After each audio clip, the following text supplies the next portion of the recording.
विद्यार्थी मित्र हो, नमस्कार. रयत शिक्षण संस्था सातारा शाळा संकुल प्रकल्प 2024-25 डिजिटल फायनान्शियल लिटरसी अंतर्गत मी प्राध्यापिका सो पाटील सरिता प्रवीण सद्गुरू गाडगे महाराज कॉलेज कराड आज आपण घटक पाहणार आहे. त्या घटकाचे नाव आहे शेतमालाच्या किमती कमी का राहतात. विद्यार्थी मित्र हो, भारत देश हा आपला कृषीप्रधान देश म्हणून ओळखला जातो. म्हणजेच आपल्या भारतामध्ये मोठ्या प्रमाणावरती शेतमालाचे उत्पादन हे घेतले जाते. परंतु त्या शेतकऱ्याला आवश्यक असणारी त्याच्या शेतमालाला किंमत ही मिळत नाही. तर यासाठी आज आपण या घटकाअंतर्गत शेतमालाच्या किमती या कमी का राहतात याची कारणे आपण पाहणार आहे. सुरुवातीला आपण शेतमाल म्हणजे काय ते पाहू. शेतमाल म्हणजे शेतात पिकवलेल्या उत्पादनांना आपण शेतमाल असे म्हणतो. आता शेतामध्ये अनेक प्रकारची पिकेही घेतली जातात. जसे की उदाहरणार्थ वेगवेगळ्या प्रकारची धान्य असतील तर धान्यामध्ये गहू, ज्वारी, मका असेल, बाजरी असेल अशी वेगवेगळ्या प्रकारची जी धान्ये शेतामध्ये पिकवली जातात त्या धान्यांना आपण शेतमाल असे म्हणू शकतो. त्याचबरोबर वेगवेगळ्या प्रकारची फळे असतील. फळामध्ये चिकू असेल, संत्रे असेल, मोसंबी असेल, सफरचंद असेल ही फळे देखील आपल्या शेतामध्ये आपण पिकवत असतो. म्हणून या फळांना देखील आपण शेतमाल असे म्हणू शकतो. त्याचबरोबर वेगवेगळ्या प्रकारच्या भाज्या, भाज्यामध्ये फळेभाज्या, पालेभाज्या, पालक असेल, मेथी असेल, वांगे असेल, बटाटो असेल अशा प्रकारच्या ज्या भाज्या असतात ते देखील आपण शेतामध्ये त्याचं उत्पादन घेत असतो. म्हणून यांना देखील आपण शेतमाल असे म्हणतो. थोडक्यात शेतमाल म्हणजे शेतात पिकवलेल्या उत्पादनांना आपण शेतमाल असे म्हणतो. यानंतर शेतमालाची किंमत ही आपण कशी ठरवतो. तर प्रत्येक शेतकरी शेतमालाचे उत्पादन घेतल्यानंतर त्या शेतमालाला योग्य किंमत मिळाली पाहिजे यासाठी त्या शेतमालाची किंमत हा ठरवत असतो. परंतु शेतकऱ्याला त्या शेतमालाची किंमत ठरवून तेवढी किंमत बाजारामध्ये त्याच्या शेतमालाला मिळत नाही. तर या शेतमालाची किंमत ही नक्की कशी निश्चित केली जाते.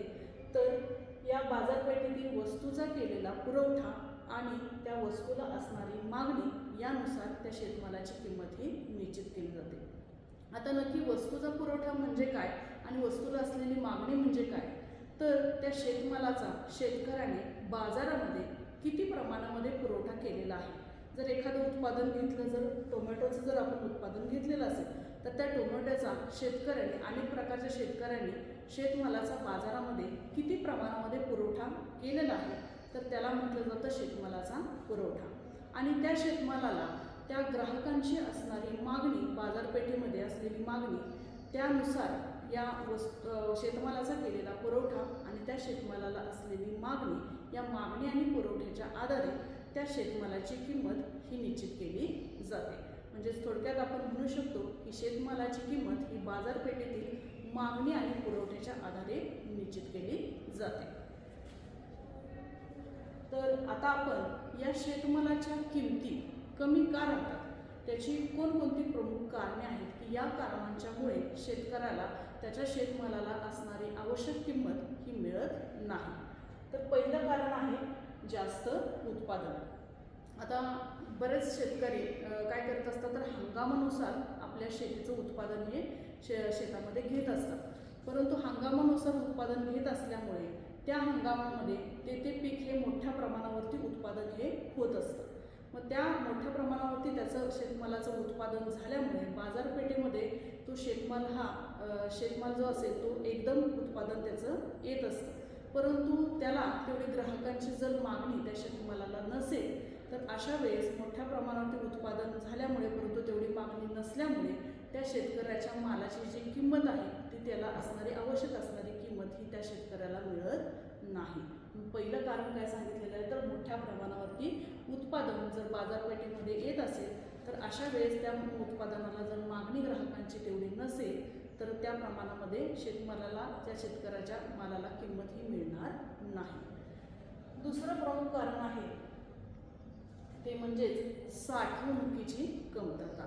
आता साठवणूक म्हणजे काय तर प्रत्येक शेतकऱ्याला त्याचा शेतमाल उत्पादन केल्यानंतर त्याची थोड्या कालावधीकरता काय होईना, परंतु त्याला त्याची साठवणूक ही करून ठेवावी लागते. आता ही साठवणूक कुठे कुठे केली जाते, तर मोठमोठ्या प्रकारचे गोदाम असतील, गोडाऊन असतील किंवा वेगळ्या प्रकारचे स्टोरेज असतील, तर तिथं या मालाची साठवणूक काय केली जाते, करून ठेवली जाते. परंतु या साठवणुकीची जर कमतरता असेल, तर मोठ्या प्रमाणात गोडाऊन जर उपलब्ध नसतील शेतकऱ्याला शेतमालाची साठवणूक करण्यासाठी, तर त्या शेतकऱ्याला स्वतःचा माल हा योग्यरित्या साठवणूक करून ठेवता येणार नाही.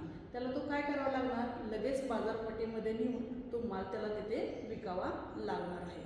मग ज्यावेळेस माल विकावा लागेल त्यावेळेस शेतमालाला किंमत असेलच असं नाही. मग या साठवणुकीच्या कमतरतेमुळे देखील शेतकऱ्याच्या शेतमालाला कमी किंमत मिळालेली आपल्याला दिसून येत आहे. तिसरं प्रमुख कारण आहे ते म्हणजेच बाजारपेठेतील माहितीचा अभाव. आता बऱ्याचशा शेतकऱ्यांना आपला शेतमाल आपल्याला कसा विकवायचा आहे हे माहीत असतं, परंतु बाजारपेठेमध्ये कशा प्रकारे त्या शेतमालाची किंमत ही निश्चित केली जाते, कोणत्या किमतीला आल्यानंतर शेतमाल हा विकला पाहिजे याची माहिती पुरेशा प्रमाणामध्ये नसते. म्हणजेच बाजारपेठेतील माहितीचा अभाव हा बऱ्याचशा शेतकऱ्यांना असलेला आपल्याला दिसून येतो.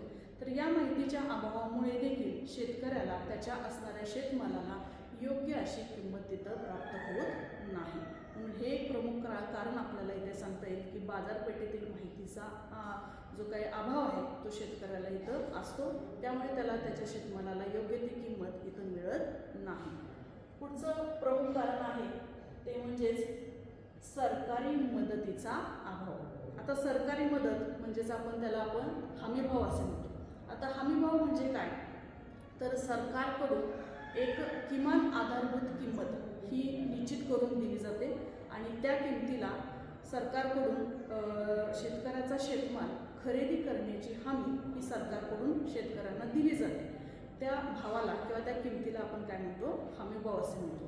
परंतु सरकारने जर हा हमीभाव कमी किंमतीमध्ये जर जाहीर केलेला असेल तर अशा वेळेस शेतकऱ्याला त्याच्या मालाला असणारी योग्य किंमत ही तिथं मिळत नाही. म्हणून हे एक महत्त्वाचं कारण आहे की सरकारी मदत जर पुरेशी प्रमाणामध्ये प्राप्त होत नसेल शेतकऱ्यांना, तरी देखील त्या शेतकऱ्याच्या शेतमालाला कमी किंमत मिळालेली आपल्याला दिसून येणार आहे. पुढचं प्रमुख कारण आहे ते म्हणजेच अव्यवस्थित वितरण. आता वितरण म्हणजे काय, तर शेतकऱ्याचा शेतमाल शेतकऱ्यापासून ते ग्राहकांच्यापर्यंत पोहोचवणे, तर त्याला काय म्हटलं जातं, वितरण असं म्हटलं जातं. परंतु हे जर वितरण व्यवस्थित नसेल तर अशा वेळेस काय होणार आहे, शेतकऱ्याचा शेतमाल योग्य वेळी योग्य त्या ठिकाणी जर पोहोचत नसेल तर अशा वेळी देखील शेतकऱ्याला त्याच्या शेतमालाला योग्य असणारी जी किंमत आहे ती मिळू शकणार नाही. म्हणजेच वितरणाच्या सोयी नसल्यामुळे देखील शेतकऱ्याच्या शेतमालाला योग्य किंमत आपल्याला मिळत नाही. पुढचं प्रमुख कारण आहे ते म्हणजेच शेतकऱ्याची आर्थिक स्थिती. आता शेतकऱ्याची आर्थिक स्थिती जर चांगली असेल, शेतकऱ्याकडे पुरेशा प्रमाणामध्ये जर भांडवल असेल, तर शेतकरी आपला शेतमाल काय करू शकणार आहे, आयात किंवा निर्यात मोठ्या प्रमाणावरती करू शकणार आहे. म्हणजेच आपण त्याला एक्सपोर्ट करणे असं म्हणतो. जर तो एक्सपोर्ट करणे त्याला कधी शक्य होणार आहे, तर त्याच्याकडे पुरेशा प्रमाणामध्ये जर निधी भांडवल असणार आहे, म्हणजेच त्याची आर्थिक स्थिती जर चांगली असेल तर. ती जर आर्थिक स्थिती चांगली नसेल तर त्याला त्याचा जो शेतमाल आहे तो एक्सपोर्ट करता येणार नाही. त्याच्यामुळे आहे त्या बाजारपेठेमध्येच कमी किमतीला त्याला तो शेतमाल त्याचा विकावा लागणार आहे. म्हणून या शेतमालाची किंमत ही कमी राहणार आहे. पुढचं प्रमुख कारण आहे ते म्हणजेच शेतमालाच्या किमतीवरती नियंत्रण. बऱ्याच वेळा सरकारकडून शेतकऱ्याच्या शेतमालाच्या किमती या जास्त वाटतात, त्याच्यामुळे सरकारकडून या किमतीवरती काय केलं जातं, तर नियंत्रण केलं जातं. म्हणजेच काय, तर सरकार मोठ्या प्रमाणाचे जे ग्राहक असतात तर त्या ग्राहकांना देखील हा शेतमाल घेणे परवडावे या दृष्टीने सरकारद्वारे त्या शेतमालाच्या किमतीवरती काय केलं जातं, तर नियंत्रण ठेवलं जातं. तर हे जर नियंत्रण सरकारकडून ठेवलेलं असेल तर शेतमालाच्या किमतीवरती, तर अशा वेळेस देखील शेतकऱ्याच्या शेतमालाला आवश्यक असणारी जी काही किंमत आहे ती त्याला मिळत नाही. आणि पुढचं कारण आहे ते म्हणजेच आयात आणि निर्यात धोरण. आता निर्यात त्यालाच आपण काय म्हणतो की एक्सपोर्ट करणे माल. तर या सरकारने जर हे आयात निर्यात धोरण जर राबवलेलं असेल, म्हणजेच काय तर आंतरराष्ट्रीय व्यापार शेतकऱ्याला जर करायचा असेल, आपला माल जर एक्सपोर्ट करायचा असेल, तर त्या निर्यात धोरणाची जी काही सरकारद्वारे लागू केलेली जे काही नियम असतील किंवा काही मार्गदर्शक तत्त्वे असतील, तर त्यांचं पालन देखील शेतकऱ्याला करावं लागणार आहे. तर हे जर कठोर असतील तर शेतकऱ्याला आवश्यक असणारी जी काही शेतमालाला किंमत आहे ती त्याला तिथं मिळणार नाही.